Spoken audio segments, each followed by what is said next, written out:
নমস্কার বন্ধুরা, রোজের মতোই হাজির হলাম। আজকে রুই মাছ দিয়ে পুঁই শাকের একটা চচ্চড়ি রেসিপি শেয়ার করব। গরমকালে মোটামুটি পুঁই শাক দেখাই যায় এবং পুঁই শাক মোটামুটি সারা বছরই পাওয়া যায়। তবে রুই মাছের মাথা দিয়ে, চিংড়ি মাছ দিয়ে, এগুলো দিয়ে মোটামুটি পুঁই শাকের ঘন্ট হয়। আজকে আমি রুই মাছের কিছু পিস দিয়ে করব। এর মধ্যে মাথা দিইনি, আমি রুই মাছের কয়েকটা পিস আমি ভেজে নিয়েছি আর নুন হলুদ মাখিয়ে। আর এদিকে পুঁই শাকগুলো মাপ মতো কেটে নিয়েছি। আর সবজি হিসাবে এখানে কুমড়ো, বেগুন, আলু, কাঁচা লঙ্কা ধুয়ে রেখে দিয়েছি।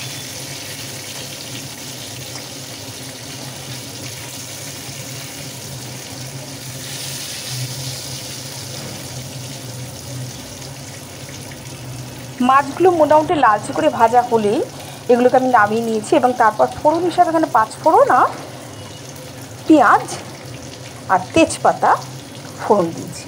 আর মশলা হিসাবে একটু রসুন আদা বাটা, যেহেতু পেঁয়াজ দিয়েছি আর মাছ দিয়ে করব যার জন্য একটু রসুন আদা বাটা দিয়েছি।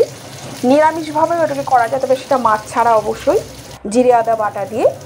কিন্তু যেহেতু এটা আমাদের কয়েক পিস মাছ দিয়েছি যার জন্য 5 ফোড়ন আর তেজপাতা ফোড়ন দিয়েছি। আর এর সাথে পেঁয়াজ দিয়েছি, একটা মাঝারি মাপের পেঁয়াজ ফোড়ন দিয়ে কিছুটা ভেজে নিয়েই আমি সবজিগুলো এর মধ্যে দিয়ে দিয়েছি। সবজি মানে কুমড়ো, আলু, বেগুন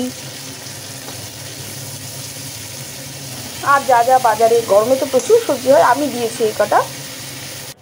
প্রচুর পরিমাণে ঝিঙে, পটল এর মধ্যে দেওয়া যায়।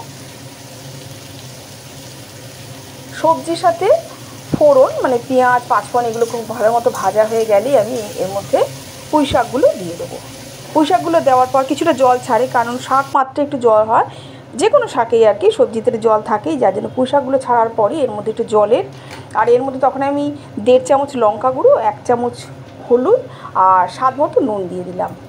মাছটা ভেজে তোলা আছে আর সবজি দিয়ে আর পুঁই শাক দিয়ে এটা কিছুক্ষণ সেদ্ধ হতে দেবো।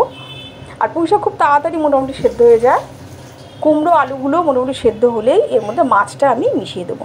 একদম শেষে কয়েকটা কাঁচা লঙ্কা আর একটু মিষ্টি দেবো, কারণ শাকের মধ্যে একটু সামান্য মিষ্টি দিলে ব্যালেন্স হয় বা খেতে সুন্দর লাগে, কারণ এর মধ্যে একটু খাওয়ার ভাব থাকে।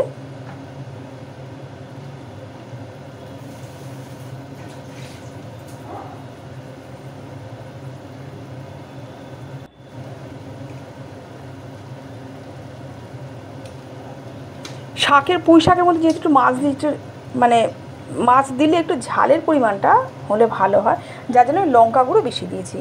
কয়েকটা কাঁচা লঙ্কা দিয়েছি, লাল লঙ্কা, এবং 1 চামচ দেওয়ার পরেও আমি আর 1 চামচ এখানে লঙ্কা গুঁড়ো দিয়ে দিয়েছি।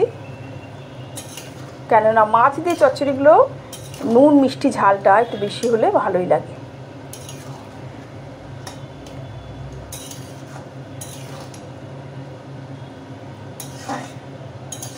এই পুঁই শাকের নিরামিষ ঘ্যাটটাও খুব সুন্দর হয়। আলু, কুমড়ো, আদা বাটা, আদা জিরে বাটা দিয়ে, তেজপাতা, 5 ফোড়ন দিয়ে, সেটাও খুব সুন্দর হয়। আর আজকে যেটা মাছ দিয়ে করেছি সেটাও খেতে খুব সুন্দর হয়, আমিষ সেটা চচ্চড়িটা। এর মধ্যে আমি একটু আদা রসুন বাটা দিয়ে দেবো, একটু খেতে মতো করে নিয়েছি। পেঁয়াজ আমি ফোড়নেই দিয়েছি আর যার জন্য বাটা আর দিইনি। এবার এখানে আমি কিছুটা 1 ইঞ্চি মতো আদা আর কয়েকটা রসুন থেতো করে নিয়েছি, নিয়ে দিয়ে দিলাম। এবার আমি ভাজা মাছগুলোর মধ্যে মিশিয়ে দিলাম। ব্যাস, এবার খুব ভালো মতো নাড়িয়ে চাড়িয়ে জলটা শুকিয়ে নিতে হবে, কেননা অর্ধেক সেদ্ধ কিন্তু হয়ে গেছে, আলুগুলো মোটামুটি সেদ্ধ হয়ে গেছে।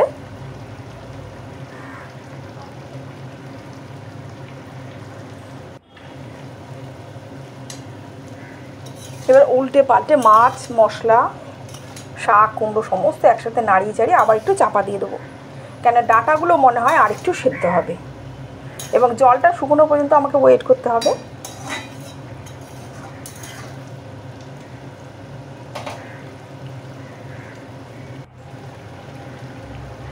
আমি কিছুটা চাপা দিয়ে দিয়ে ডাঁটাগুলো সেদ্ধ করে নিয়েছি। দারুণ টেস্টি হয়, গরম গরম ভাতে মোটামুটি